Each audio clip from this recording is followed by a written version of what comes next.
ইলিশ মাছের মাথা দিয়ে মুগ ডাল রান্না খুবই মজাদার একটা খাবার। এই খাবারটা রান্না করলেও অন্য খাবারের দিকে তাকানোর টাইম থাকে না আমার। গতকালকে সংসারের জন্য কিছু প্রয়োজনীয় জিনিস কেনা হয়েছিল। নমস্কার, কেমন আছেন সবাই? এখন 12:30 বাজে, দুপুরে রান্নার জন্য সব কিছু গুছিয়ে নিয়েছি। ইলিশ মাছের মাথাটা ভালোভাবে ধুয়ে নিয়েছি আর শাকগুলোও ভালোভাবে ধুয়ে কেটে নিয়েছি। যদিও আমি খুব বেশি কুচি করে কাটতে পারি না। আর ঢ্যাঁড়সগুলোও কেটে নিয়েছি।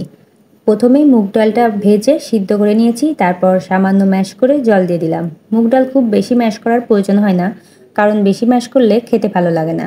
শুধু মরিচগুলো থেতো করে নিতে যতটুকু। পাশের চুলায় মাছের মাথাটা ভেজে নিয়ে ঢ্যাঁড়স ভাজতে দিয়ে দিলাম। তারপর ডাল আর ঢ্যাঁড়স দুটোতেই লবণ হলুদ দিয়ে নিচ্ছি। এখন ডালটা কিছুক্ষণ জাল করব। সাধারণত মুগ ডাল ঘন করে রান্না না করলে খেতে ভালো লাগে না। তার উপর আবার মাছের মাথা দিয়ে রান্না, ঘন করে রান্না না করলে এর আসল টেস্টটাই বোঝা যাবে না।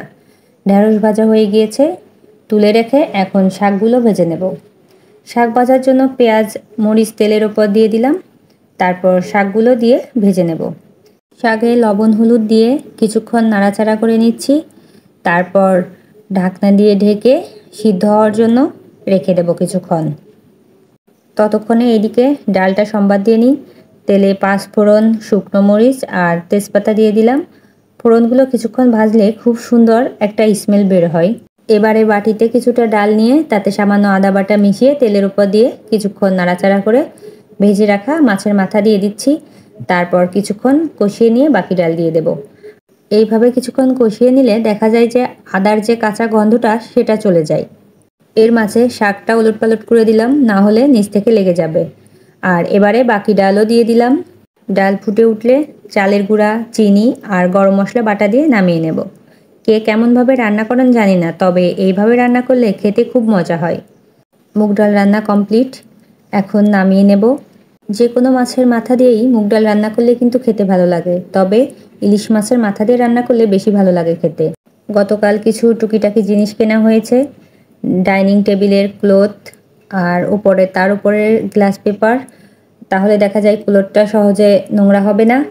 টেবিল ম্যাট, পাপোশ, ঝাড়ু, হিট প্যাড, ওয়াটার পট, ফিল্টারের ছাঁকনি আর একটা বাটি নেওয়া হয়েছে যেটা আমার মেয়ের পছন্দের। আরও অনেক কিছুই কেনা হয়েছে। মেয়ের জন্য কিছু জামা কাপড়ও কেনা হয়েছে। কিছু জিনিস নষ্ট হয়ে গিয়েছে এই জন্য কেনা হলো, আর কিছু জিনিস নতুনভাবে কিনলাম। আসলে সংসারের জিনিস কেনাকাটার কোনো শেষ নেই। একটা কিনতে না কিনতেই আর একটা প্ল্যানিং মাথায় চলে আসে। আর আজকের ভিডিওটি এখানেই শেষ করছি। সবাই ভালো থাকবেন, সুস্থ থাকবেন। ভিডিওটি যদি ভালো লাগে অবশ্যই লাইক, কমেন্ট, শেয়ার করবেন। সবাইকে টাটা, বাই বাই।